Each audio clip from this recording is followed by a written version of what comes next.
We are virtual, we are online, and we are coming after a very, very long time, the online program. If you all recall, a couple of years back, we used to do an online program almost every day. So I was so used to online. Now, after offline, coming back to online, I'm feeling totally out of place.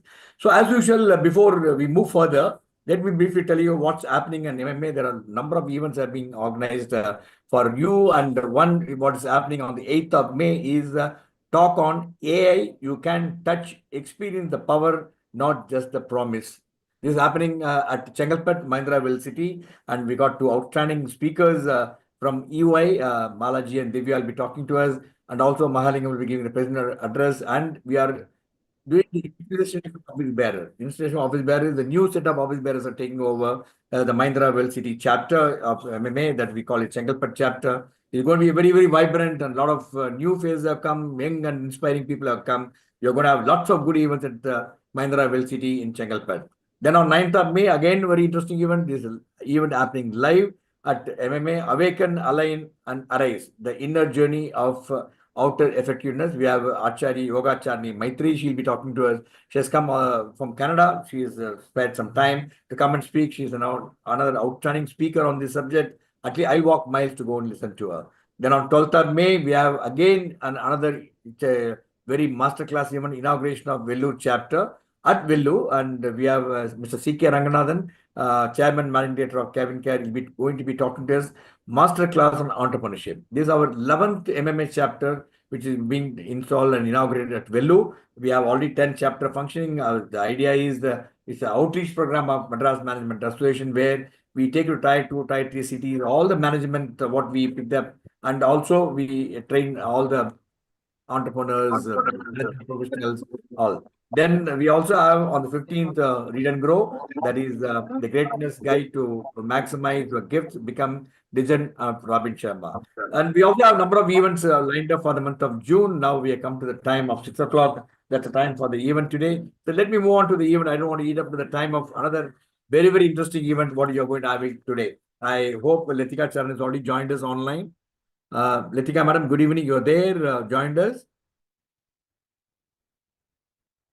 Letika Charan, you are there. You're joined us.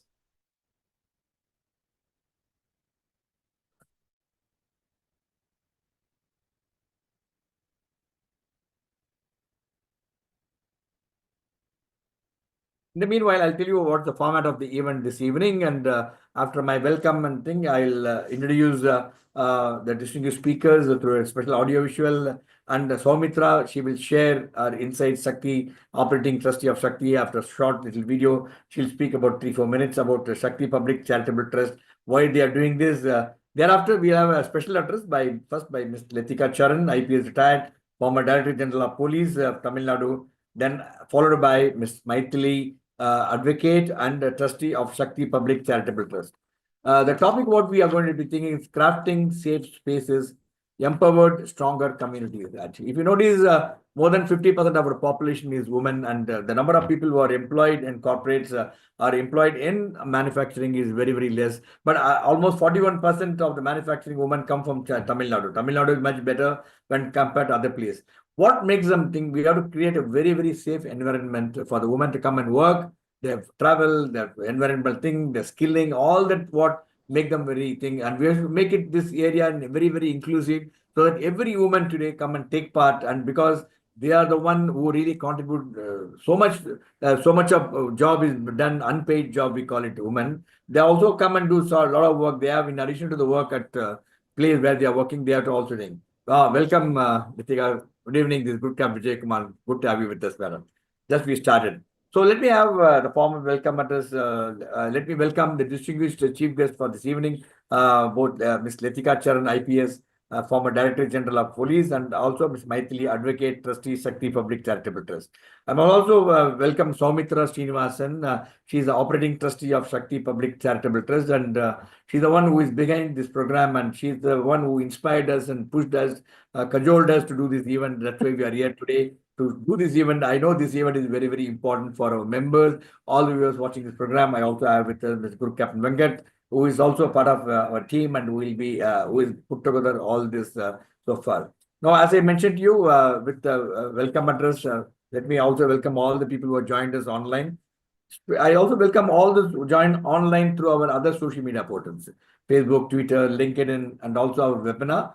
As usual, if you have any question, please send your question. We'll collate all the questions present before distinguished speakers. They're agreed to address all your questions actually. Only request is the question should be relevant to the theme what we are discussing this evening. That will make it convenient and easy for the speakers to respond to your questions very comfortably rather than telling them not address and all that. Okay. Now, coming to this evening to start, I'm going to request Soumitra Srinivasan, Operating Trustee of Shakti Public Charitable Trust, to share overview of the thing. And before that, can I have the video, please, about the Shakti Public Charitable Trust? Can I have the AV, please? Thank you.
Kavita, are you okay?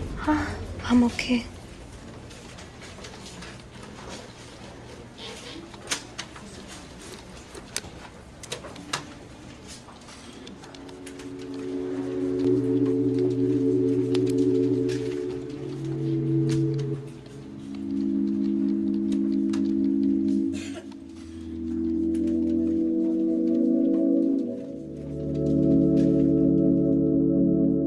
உடைவது கண்ணாடி மட்டுமல்ல, உங்கள் மன நிம்மதியும் தான்.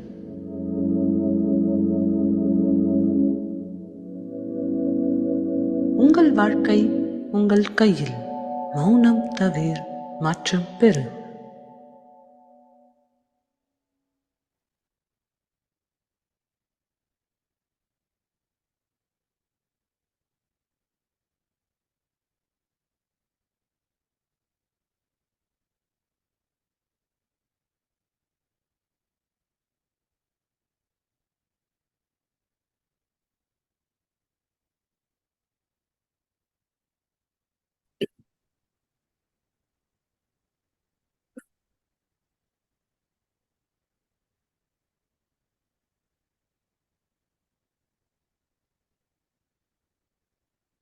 Ladies and gentlemen, this short video set the context of what we are there. This conveyed lots of meaning actually. Now I request Soumitra to say, can I have a AV please? The profile of Soumitra is there with us, or shall I read it out actually? Not there? So you can read it out, sir. Possible. Okay, thank you. Soumitra is Srinivasan is the operating trustee of the Shakti Public Charitable Trust, and she has worked in non-profit and a certified teacher. Ms. Soumitra passionate about women's cause and education and want to do many more and making positive difference in our society. And I worked with her for the last few months, and I know how passionate she's about this subject actually. She made sure that we do this event and on a prime time. That's why we are here today. And over to you, Soumitra. It's always a pleasure working with you. Good evening, everyone. It's indeed an honor to be here this evening under the aegis of Madras Management Association, which has done so much to educate and empower all of us. Thank you, Group Captain Vijay Kumar, Group Captain Venkatraman. You both have been mentoring me and supporting me and the trust so much. Thank you so much from the bottom of my heart. Now, a brief introduction about Shakti Public Charitable Trust.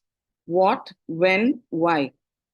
This trust is the brainchild of Mr. R. Tyagarajan, the chairperson of the Sriram Group.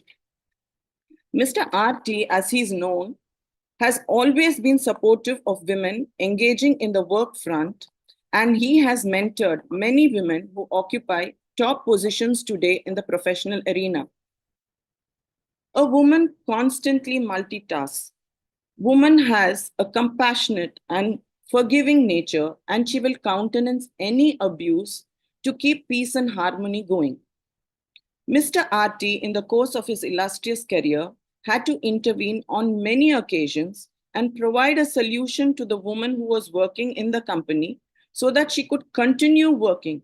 It may not be an ideal solution, but nevertheless, there was some peace brought and she could continue to work. The World Bank portal says that 31.2% of the women occupy the labor force. But on the other side, we find actually data says that 1 in 3 women undergo domestic violence abuse. Now, where is this disparity coming from? One of the reasons why women quit the workforce is because of their stressful domestic environment. And this is what Shakti hopes to bridge. No woman or man can work under stressful circumstances. No one can work under abuse and torture.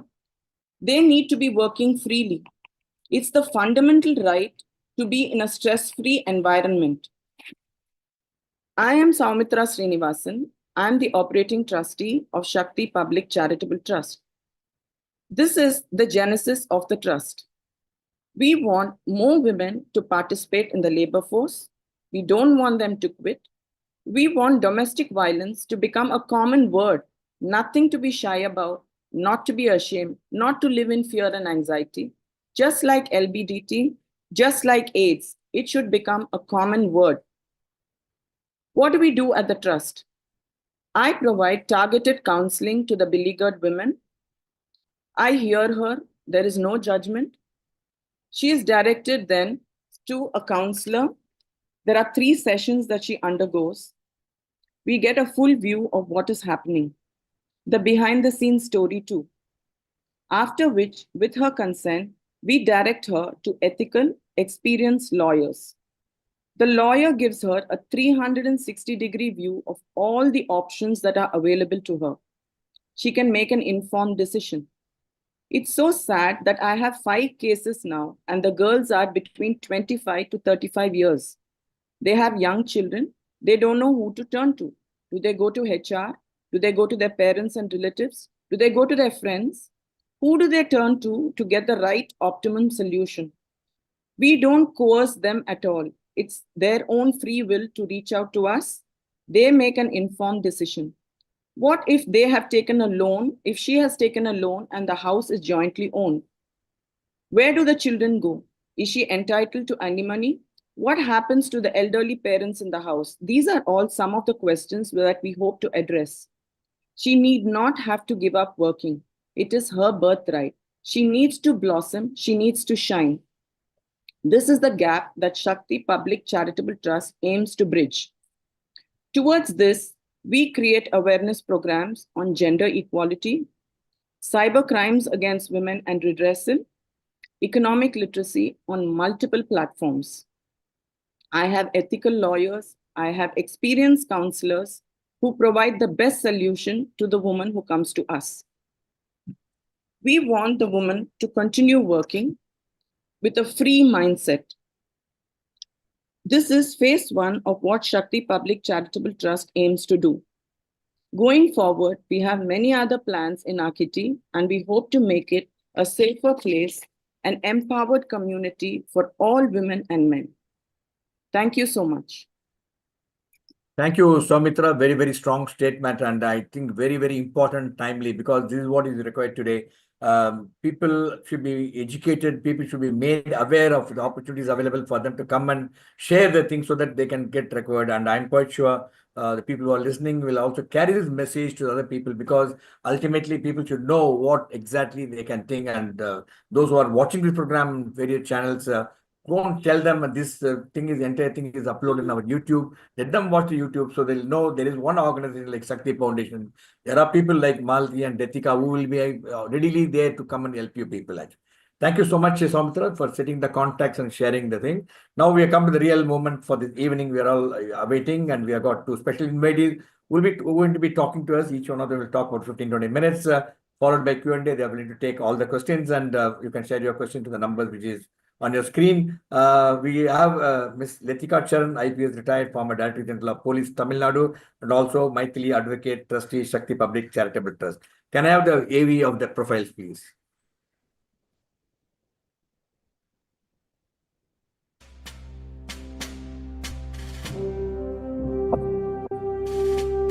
Ms. Letika Saran, IPS, retired, is the former Director General of Police, Tamil Nadu, and the first woman to head both Chennai City Police and the Tamil Nadu Police Force. With over 36 years in the IPS, Ms. Letika served in key roles across the CBI, Vigilance, and CID. A recipient of National Police Honours, she now contributes to social causes and training. Ms. Letika co-founded the Chennai Roti Bank, serving meals to the underprivileged.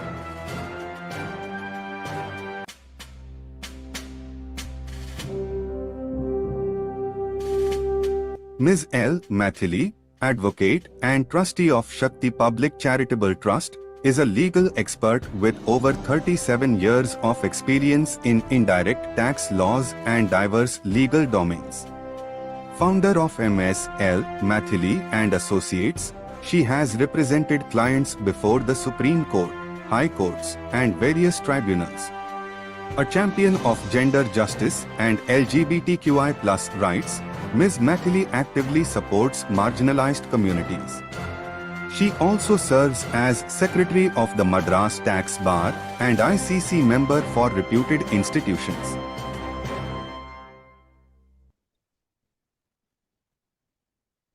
Thank you. We have got two outstanding leaders who will be sharing their insights, and as usual, any questions, keep sending them to the number. Now I request Letika Sharan to please share your thoughts. Over to Ms. Letika.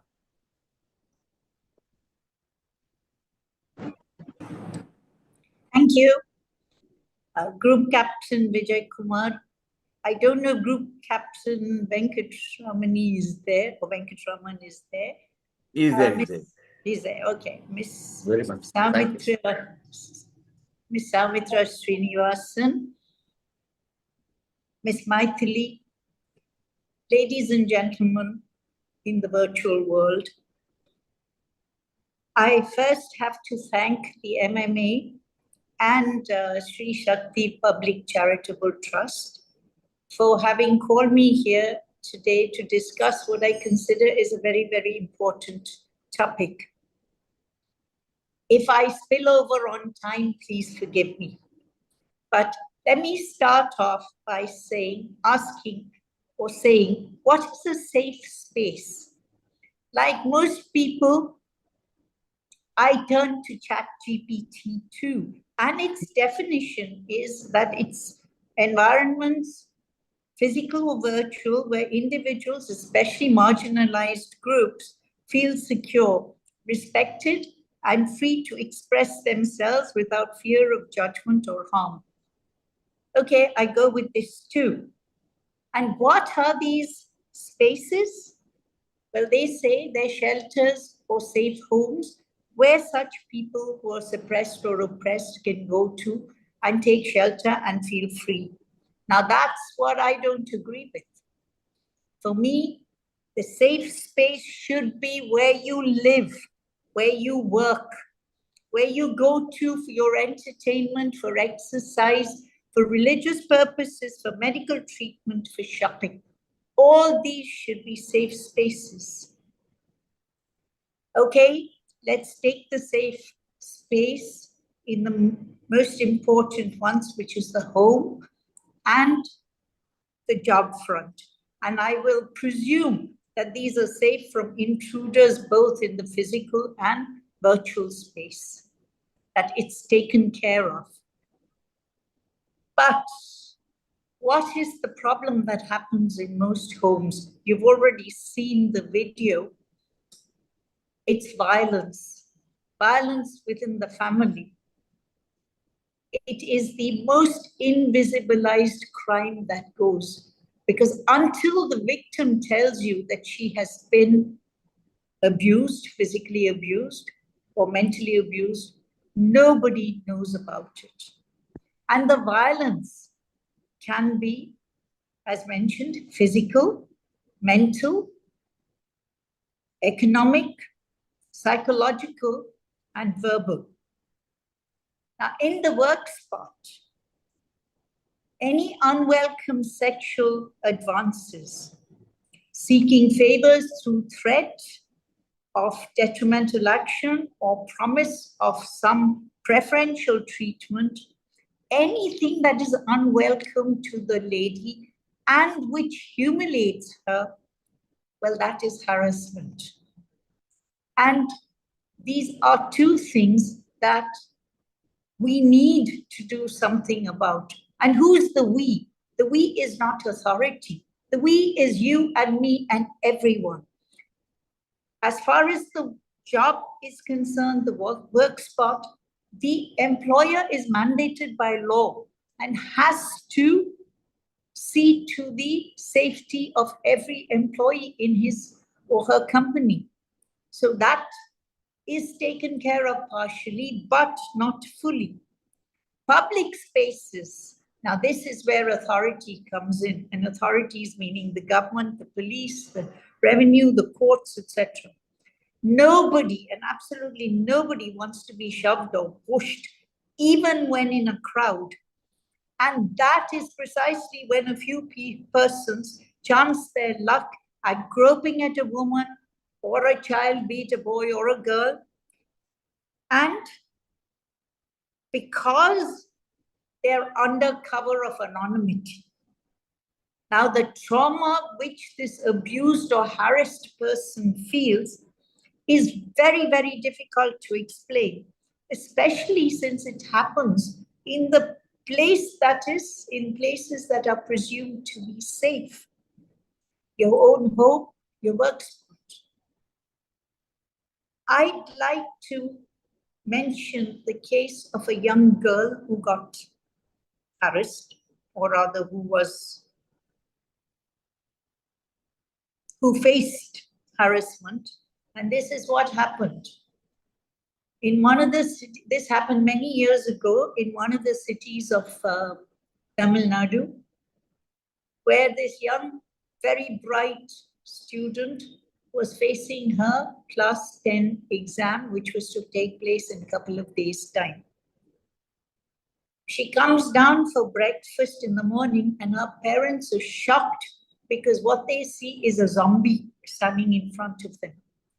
The girl it was absolutely clear that she hadn't slept that night, and the father saw that there was something really troubling her. So he took her aside and started speaking to her. And that's when he found that she had been awake the whole night long. The first half of it was because her phone kept ringing.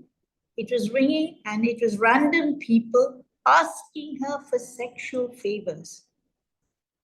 The second half, of course, is when she switched off her phone, but she just couldn't go to sleep because of what had happened previously.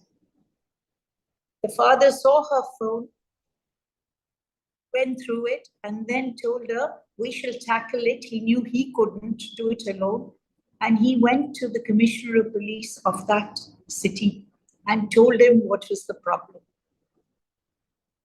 The police looked into it and found that this entire calls had taken place because of a Facebook post done by somebody else on her page, wherein they had posted her photograph, given her phone number, and written, she likes sex. So the rest is what happened that night. The police later found that this had been done by one of her classmates. And when he was caught and brought in for questioning, he claimed that he did it for fun. Well, whether it was for fun or out of sheer malice, you don't do this to anyone. The trauma she underwent was tremendous, but fortunately, between her parents, the police and counselors, she was brought back to normal, and luckily she's carried on with her life. So the question comes up, how can violence and harassment be curbed so that women, and even in some cases the men, girls and boys, feel safe? First and foremost, it is important that the person is aware of what is happening to them and what should be done to end the violence or the sexual harassment. That is very, very important. Quite often, the person just doesn't know what to do and leaves it. When it is violence at home, if it can be sorted out by the family, it should be done there. Otherwise, go to a respected elder in the community or maybe in the extended family and speak it out. And if there is hope that if it's only verbal abuse, if this can be sorted out, well and good. Otherwise, there are counselors in the district headquarters, or when we talk about the job front, there is the internal committee which will look into the matter.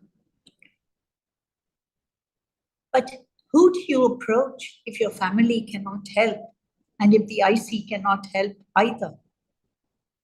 Well, the answer is simple. The police, the court, the social welfare department, the NGO, the collector.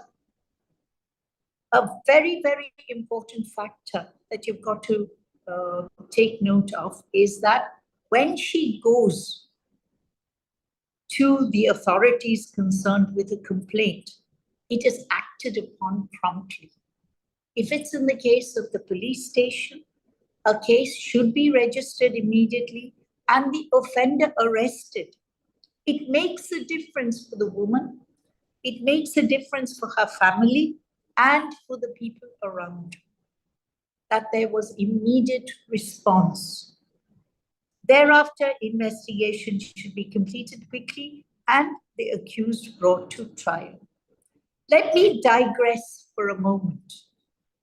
There's a reason why I'm doing this, but however, I have a few questions. And my questions are, who is an empowered woman? Or who are empowered women? Is it one with a job and she is therefore financially independent? One who is a happy and contented homemaker, living comfortably?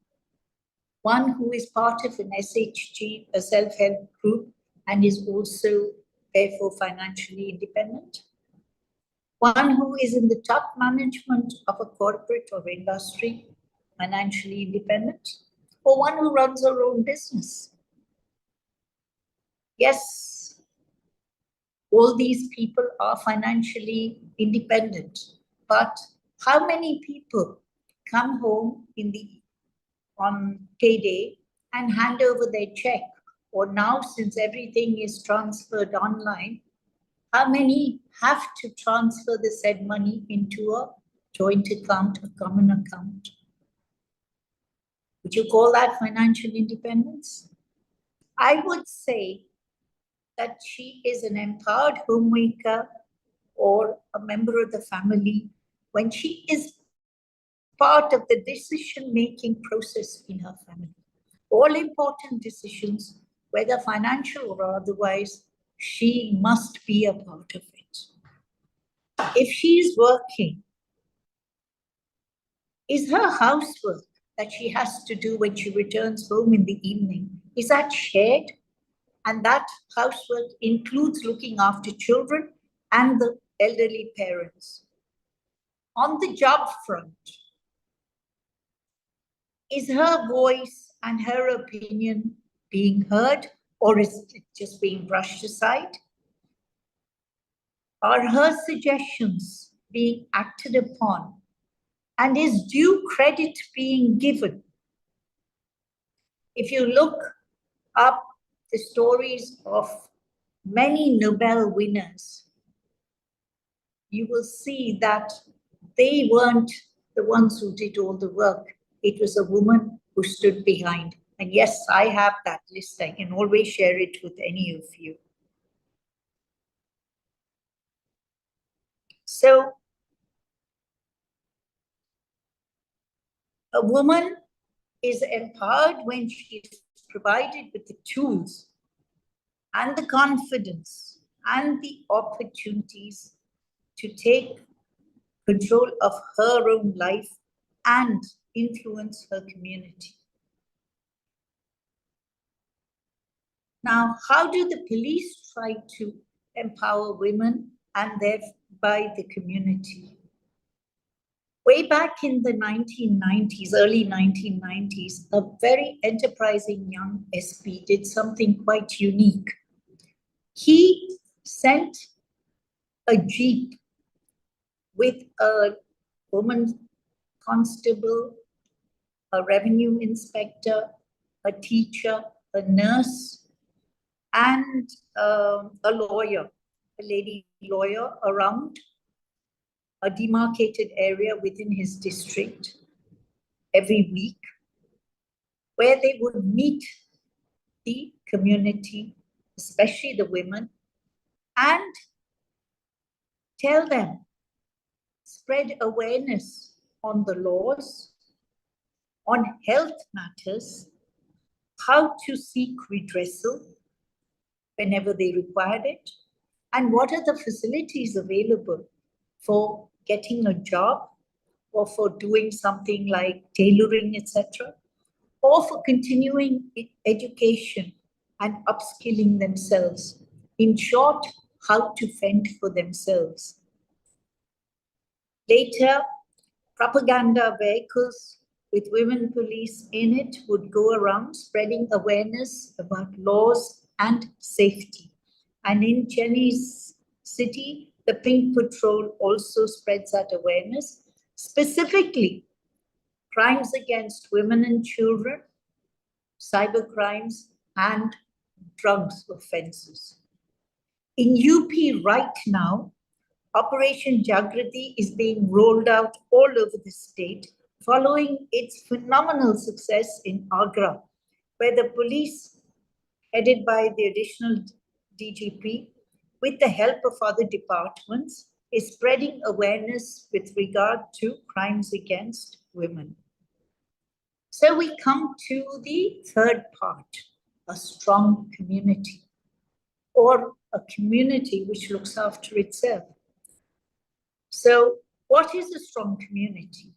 It is one where every member, regardless of his position in society, is regarded as a valued person in that community, and where all the work for the well-being of that said community is looked after by them, with special reference to safety, social justice, and sustainability. Now, community policing is one such way that the police department uses.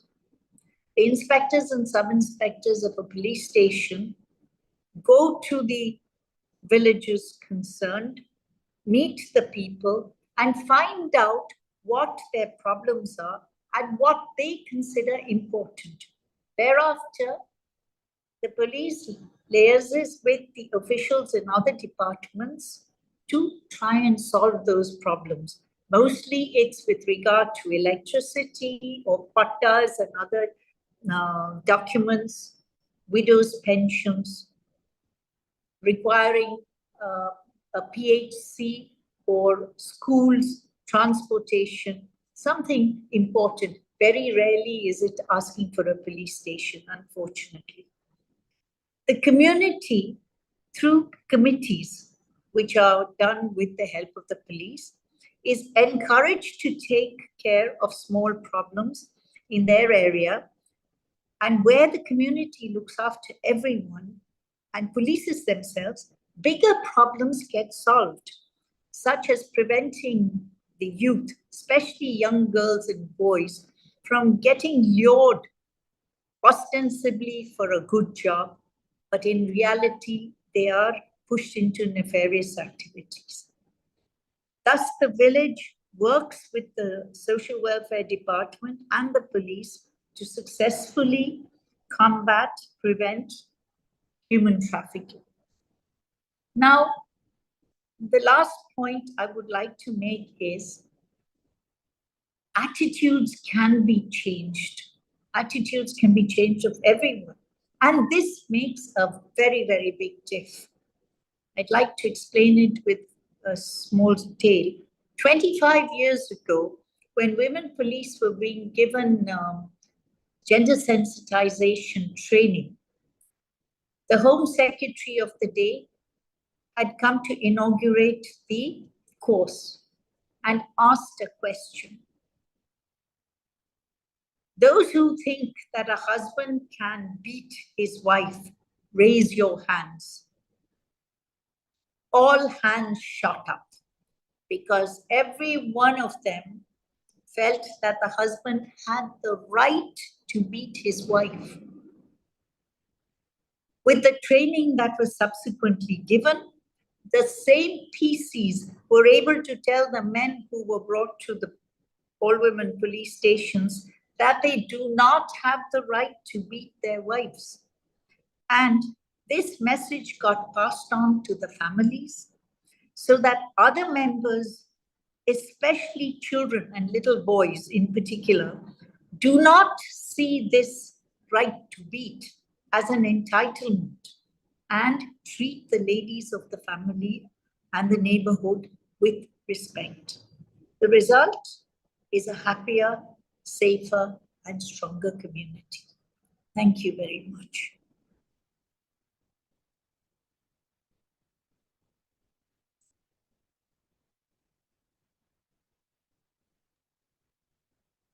May I request Ms. Maithili to go ahead? Thank you, madam. Thank you for your inspiring thoughts. And now I request Maithili to share your thoughts. Maithili.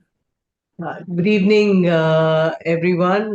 To start with, thank you, MMA, for providing me a safe space to address an empowered community of industry leaders. And it was really, I was really engrossed with Ms. Letika Saran's talk on her experiences. It's quite an eye opener, and it kind of resonates with much of what I had also seen in the course of my work.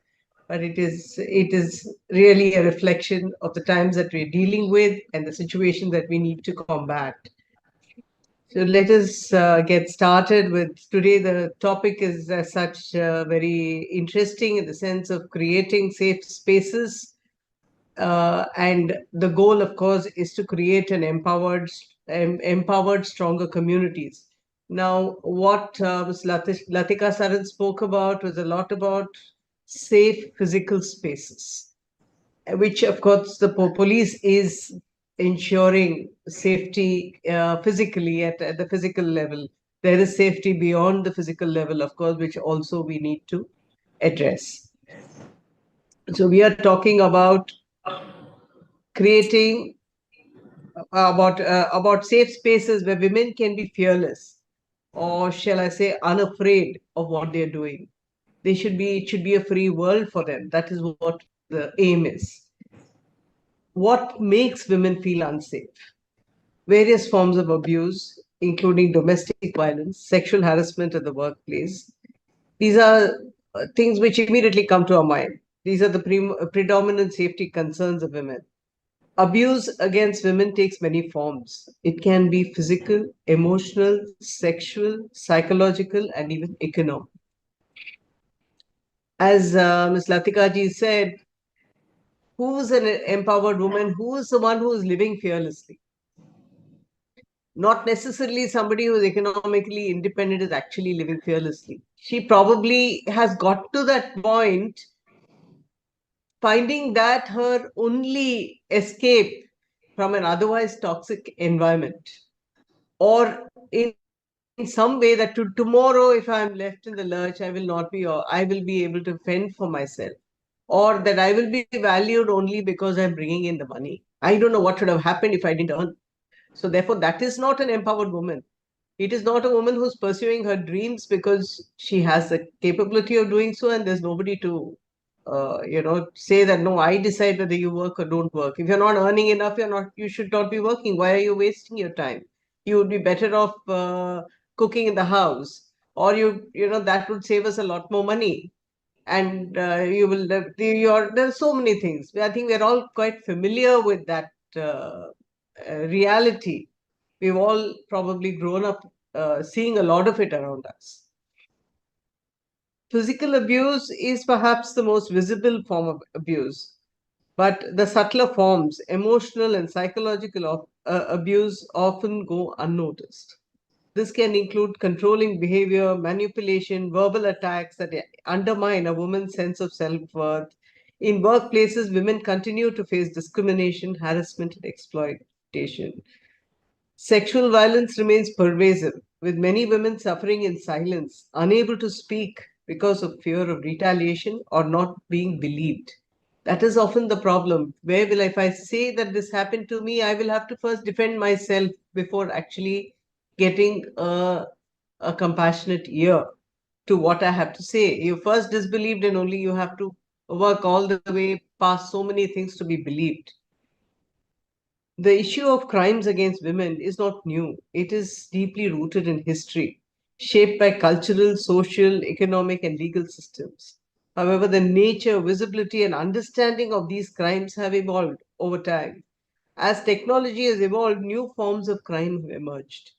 Revenge porn, cyber stalking, online harassment, deep fakes, digital blackmail. As Letika ji had spoken about, this is the sad reality today, which is really has assumed epidemic proportions. It is something that everyone is struggling with. You don't know what message, what innocuous picture that you have taken can be used anywhere. With more digital we get, the more vulnerable we are getting.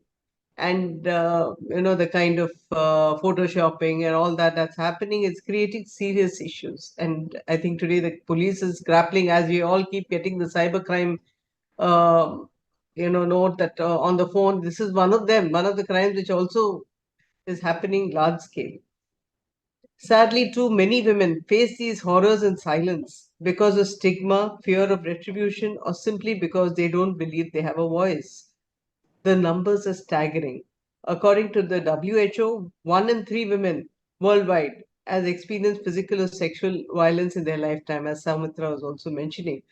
These are not just numbers.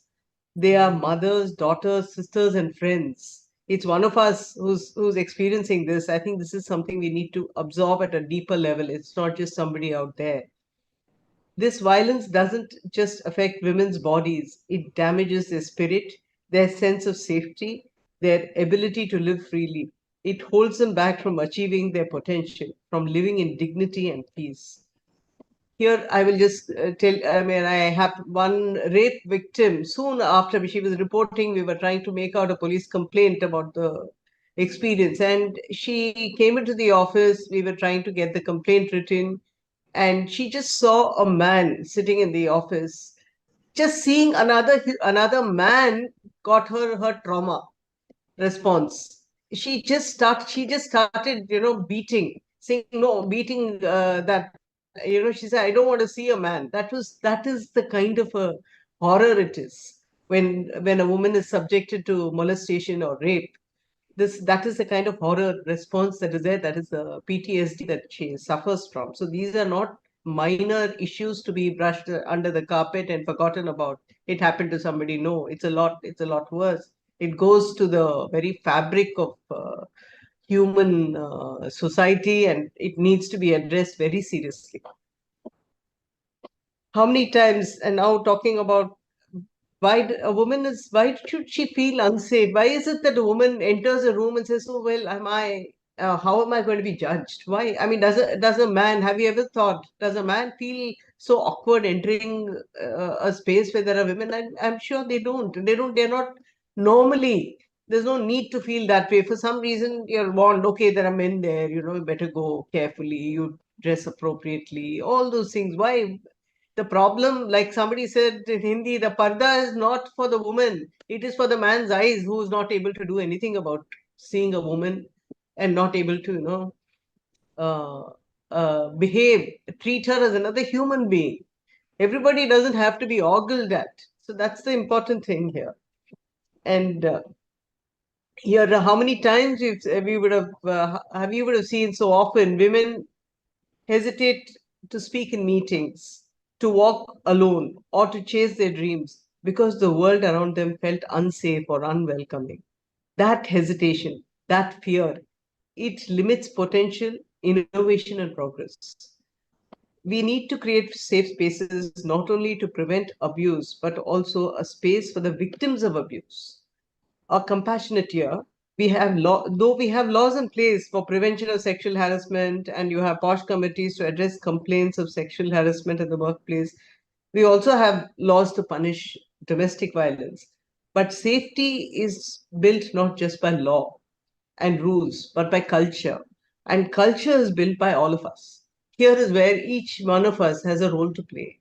Every time there is a reaction, some of it's so deeply ingrained, we don't even realize how we are reacting in a stereotypical manner, which we've seen our parents, grandparents, larger family, the society, and we don't even bat an eyelid because we've heard it so many times, we just take it as a given.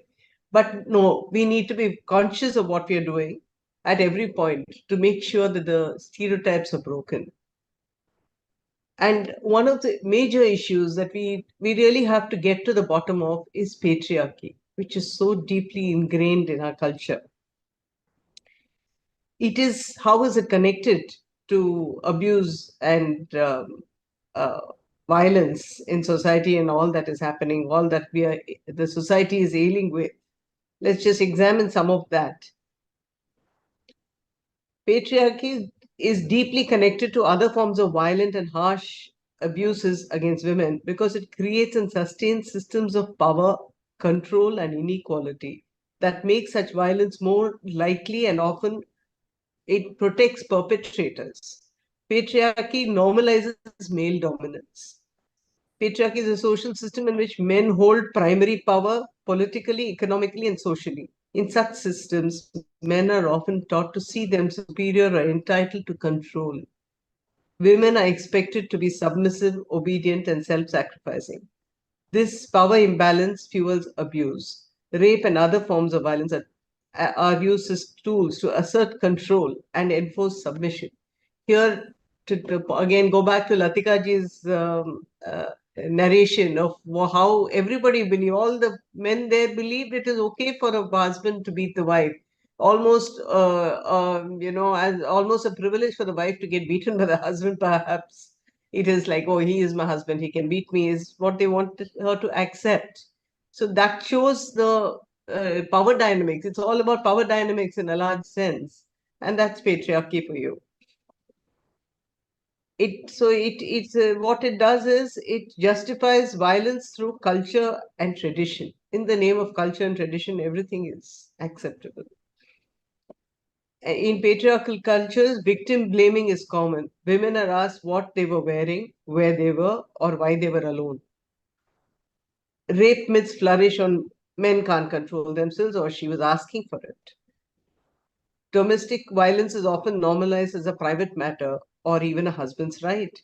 This cultural acceptance makes it hard for victims to speak out and easier for abusers to act without consequence. In a nutshell, patriarchy silences women and shields abusers. It teaches toxic masculinity. It undervalues women's voices and autonomy. In a patriarchal, this devaluation enables abuse and creates a culture where women's rights and boundaries are routinely violated. Patriarchy does not just allow rape and abuse, it enables, excuses, and protects it. To end gender-based violence, we must challenge the patriarchal norms that fuel it.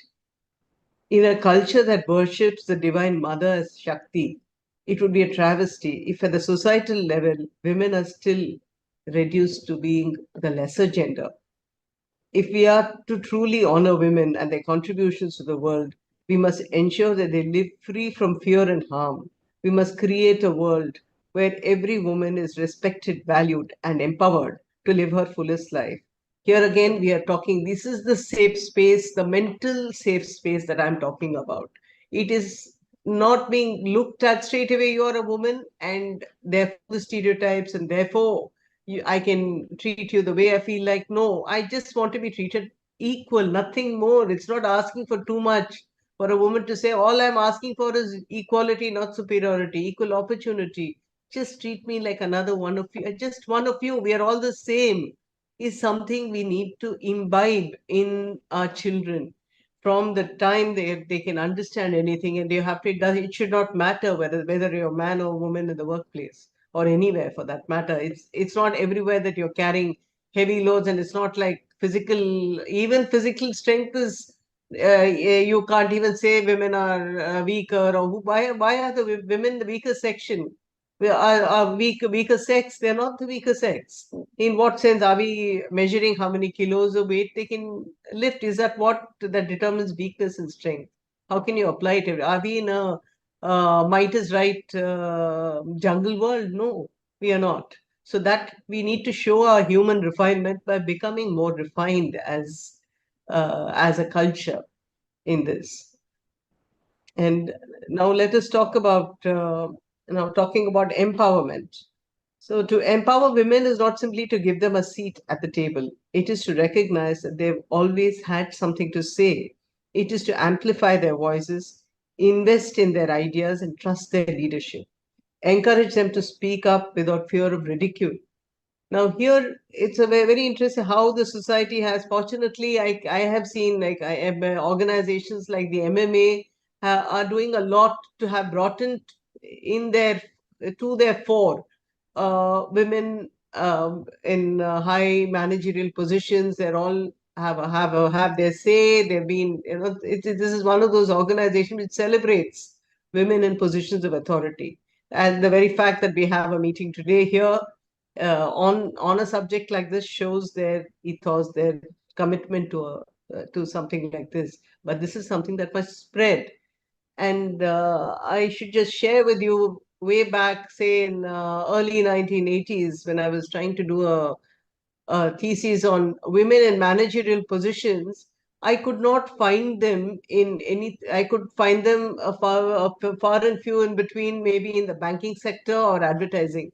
There were hardly anybody. You could count them on your fingertips. And there is an observation I'd like to make. When I met some of these women, even in the banking sector, they said, "Look, we did not want to become bank managers. We chose to be at the clerical grade because we have transferable jobs and we have to spend time teaching our children. It is not possible." So they actually do not achieve their potential. And even today, of course, today you have a lot of women who are probably doing, very well professionally, probably sometimes doing better. If it's not a competition, they could be earning more than their husband or whatever. But the thought that, it's still met with a certain degree of people are shy to admit something like this. They always have to put themselves a little below their husband so as not to challenge the male superiority. I think all this must change. Each should celebrate the other. You have to bring out the best and be proud to do what you can do best. It doesn't matter. It's not a competition here. So that is the kind of empowerment we are looking at. And empowerment begins with opportunity, access to education, to capital, to networks, and to positions of influence. What happens when you combine safe spaces with empowered women? Magic happens. When you empower a woman, she doesn't succeed alone. She brings her community with her. Women invest in families. Women create jobs. Women drive change. Women inspire other women. So as it is, having an organization with a lot of women in it, I know, having my own office, I know a lot of lady juniors are happier to come and work with me, partly because this is the safe space they have in mind.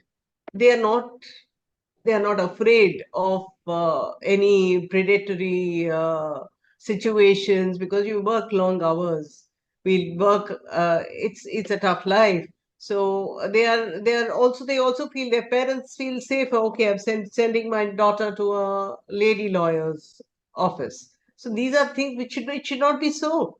I think this cultural change must come. It should not matter.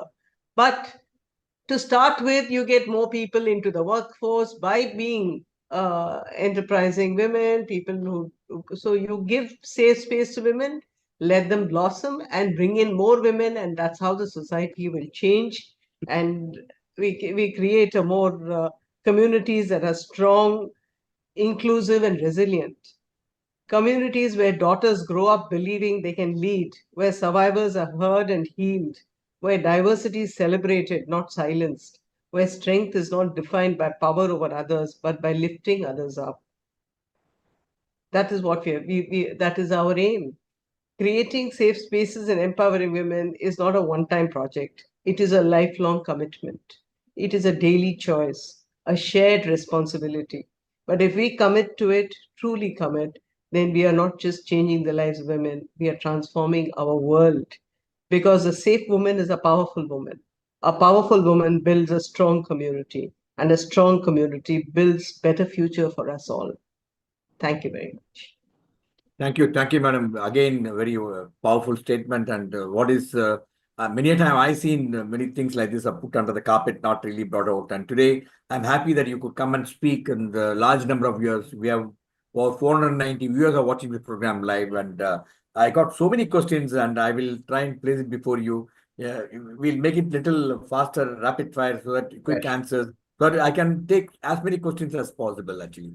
So we'll start with the questions. The question which any one of you could answer this is, how do you define a safe space beyond physical safety in the context of Indian society today? And I think Letika briefly covered this in your talk. Because not really sure what do you mean by safe space in the working environment? This will help our corporate people who are listening. Yes. To create that idea. This question has Yes. come from Mr. Narain from Hyderabad. Okay. So, Latika ji, will you be taking the question? Go ahead. It's okay. You can tell him. No. I mean, just one perspective is, in the corporate world, it is basic. As I said, it is safe when a woman, making it comfortable. What would you do if your daughter was coming in to work in your office? Just do that. Make sure, how would you, or your sister's coming to work to office? How would you approach it? I think that will give you a feel of how would you want to feel when you go to the office. Forget daughter and sister. You should not, the lady who comes to work should feel no different from the man who comes to work. And that would be a short answer. There's one more thing. In the corporate world and otherwise, the employer is responsible for the safety.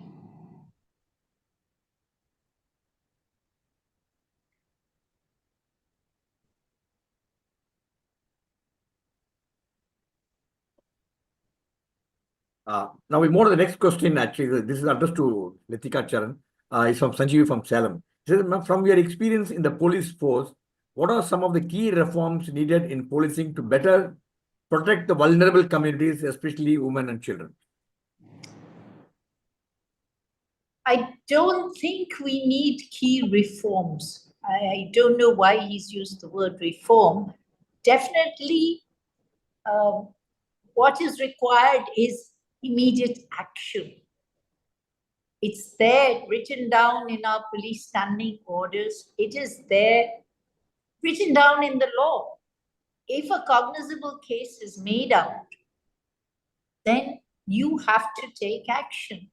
And what does any woman who has been abused want? She would like to see the abuser arrested and put behind bars. That is the basic thing. If you don't do that, she's going to be scared forever. And this is something that the police and the courts have definitely got to consider, that somebody comes to you for justice, comes to you for help, you better give it. Thank you, madam. Here's a question addressed to Maithili. As you said, you have been part of several ICCs, and what systemic change are required to strengthen the enforcement of POSH? And that's one area which is not really taken off in spite of the rules, regulations, awareness. And what do you think should be a strong measure either organizations or individuals or the government should take? This is a question from Mithun from Bangalore.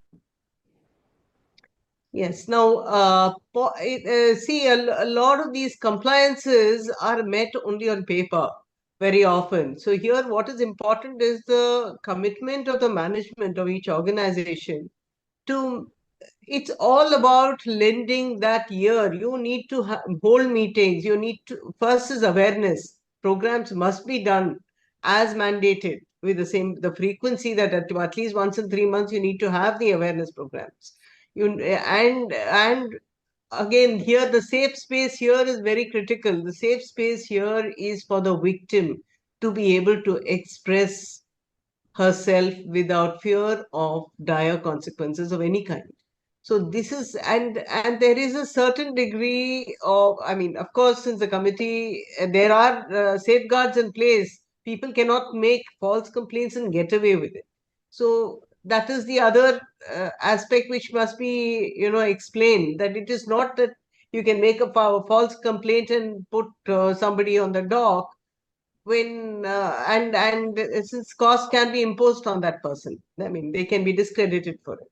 So those are aspects which should be highlighted so that management will take it up. I mean, they're also worried about probably the false complaints very often is a reason why they're very tiptoeing on these issues. They're a little walking on ice on all of this because they don't want to upset the apple cart. These are things which completely destabilize the working environment if once some things like this come out. So what is required is to handle it sensitively. True. I Now, think that is the focus. That's what I can see. Maybe Letika would like to add on, especially the women. We have opened a lot of women, exclusively women police, actually. But women police, when it really come to the dowry and other harassment, actually, there's always been the court strictures on them that, yes, I think the for fair methodology is not followed. I think I think really police has implemented following such strictures, and which will put a lot of confidence in men as well as women whenever they face such a situation. Are you saying that strictures have been passed by the court and that will help the men and women? Yeah, if strictures are passed by the court, the policemen concerned pay a heavy price. I mean, it's something which at any time, even if your case ends in acquittal, you are called upon to answer why that has happened. So this does keep the police on their toes. However, there are many cases which don't get the justice that it deserves. Maybe when the lady comes in, just like when the woman goes before the IC, she's not believed in the first instance. But all these things, you are taught not to be judgmental before anything else happens. You have to listen to the person. If she is not clear, it's obviously because she's traumatized. A traumatized person is not going to talk sense, and that everybody knows. So we do teach our inspectors and sub-inspectors to treat the witnesses, treat the victim with a lot of care. Because if you don't make them comfortable, you're not going to hear anything logical coming from them. True, madam. Here a question comes from Mr. Gurumurthy. He says, what role do men and allies play in creating inclusive environments and how can we engage them meaningfully in these efforts? Idea is how to bring men as a part of this activity so that if men are more educated, I think automatically women's safety is ensured. One such initiative is what you are doing it today, but how can we do more? I would say, see, when awareness is spread in the community policing models all over, the awareness that is spread is for both men and women. If the man is not taking care of his family or taking care of his wife, or if he feels that any transgression on her part has to be met with a beating, then it's not going to work. So the awareness that is being spread in various parts of the country is for both men and women. And I have to mention, there's a very interesting thing which was done by an NGO in Kenya. Kenya has one of the highest incidents of rape cases in the world, and it's really bad. So an NGO worked with the teachers in establishments which were basically male. The teachers were male. So the schoolmasters were brought in and they were given the awareness training, the gender awareness training, and sent back to their respective schools where they had to teach their students. They did that, and the result is lots of rapes have been prevented by young boys who go and say, no, this shall not be done. So, yes, it's a very good thing for men to come forward and be part of this process of awareness. If men teach men, you're liable to, and men teach boys, school boys especially, they will listen. They will listen that much more. Great, madam. Maithili, you would like to add on something? You have any thoughts on this? Is okay. Move to the next question.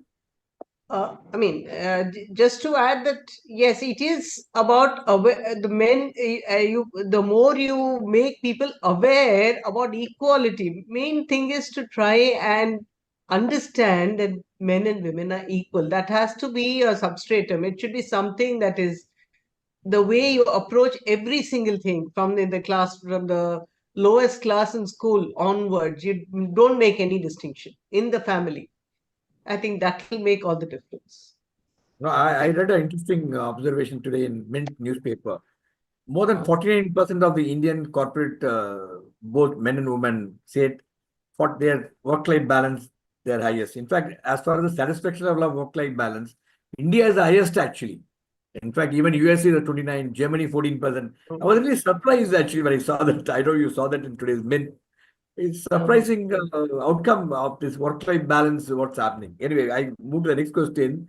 This is from Mr. Kumar. The question is understood with Ms. Letika Charan.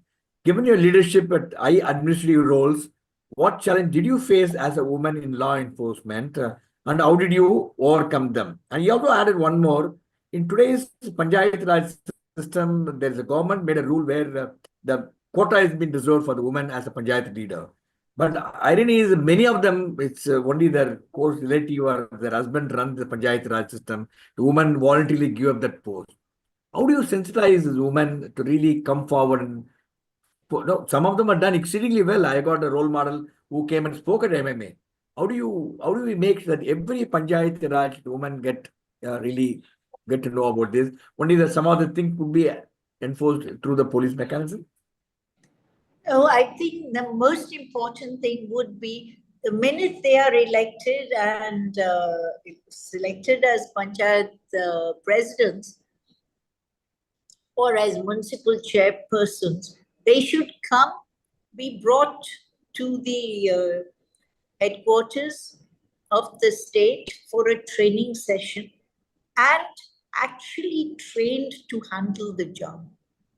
Very often, the lady might not know what to do and she would be floundering. So it's best that she comes and undergoes the training, because once she undergoes the training, the chances of somebody bullying her out of her chair would be that little bit less. For the rest, if she has to be given the courage and whatever to tell the men folk that you just stand aside. I am the president and I know what to do. It's a question of standing firm. And that's the only way this will go. And again, it's up to the political parties concerned to tell these men folk to lay off.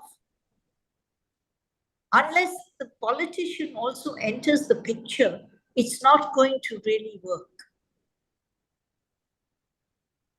Great, madam. I think one more initiative the government at low level doing is educate them. Actually, they are doing a lot of education. We had done a thing on Panchayat Raj system, how educated, empowering leaders. We did a series only for women actually, and we could bring in some difference. Thank you so much, madam. I think there are a number of questions that come, and if we do, I think we'll need another 1 hour to address to all the questions. And thank you. I think you have been very inspiring and sharing great insights. I'm quite sure.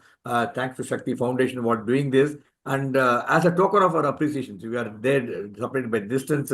We have a digital memento made for you so that you remember that your contribution to this important subject. The memento, what we do is on your behalf, we present to the, we work closely with poor children studying in poor government schools and other schools. On your behalf, we give them textbooks and give them a lot of other items. Can I give the next memento, please? This is Madams and Maithili, and we also have one for Soumitra also. So we'll share these mementos and textbooks and a lot of things we hand it over on your behalf, because people like you come and speak. It's so inspiring for our members. That's why we continue to take on this, to reach out to large number of people. Because of you people come and speak, large number of people come and listen to us. And thank you. Now I request Venkat to really put together and organize quite a bit along with Soumitra, deliver the formal vote of thanks. Over to you, Venkat. Thank you, sir. I think we had a very fabulous session. So many dozens of joining us on Zoom, despite all the restrictions of security that we've had. And hundreds of them have joined us online. And I would like to share with both the guest speakers that this video will be available for perpetuity on our YouTube. And there will be hundreds and thousands more who will be watching it. Because of the subject that's rarely spoken, or I would say spoken in this kind of a corporate forum so openly. Two fabulous speakers today, both Ms. Letika Saran as well as Ms. Maithili, who have been fully into it, saw so many cases in the past. So it's been really helpful to have them with us today, talk about real case that they have seen, that they have solved. And I think there are a lot of takeaways for us, both for the lot of women who joined us today and also a lot of men who joined us. Very nice to have them as well. Like Group Captain Vijay said, the more men get educated on these topics, I think the crime rate would automatically come down, and it will be a better society for the women to live both at home as well as at work. And with these small words, with these short words, I think all that remains for me is to thank everyone, starting from Ms. Letika and Ms. Maithili, who've taken the time off. Then a big thanks to the trust, the Sri Shakti Public Trust, of which operating trustee Ms. Soumitra Srinivasan is here today, and all the viewers who joined us online taking the time off, and everyone else who supported us in this initiative. With this, I think I bid a goodbye. We are well in time for the next IPL match, a very good one that's coming up between Mumbai Indians and GT. So we'll keep up with time. And once again, thanks everyone, particularly the guest speakers and Ms. Soumitra for this wonderful session. Thanks a lot. Thank you, Soumitra. Thanks to everyone and for joining us. And we only wish everybody is safe, get safe. I tell them get back home safely. Now I don't do that. You are at your home. Be safe and please pass this message. We'll be publishing this as an article in our digital magazine with embedded video, which would reach almost about 80,000 people who watched and read that. I'm quite sure we'll be able to convey this message to the large number of audiences, a large number of readers. Thanks again. Till we meet again. Bye-bye and good night. Thank you, Group Captain. Good night. Good night.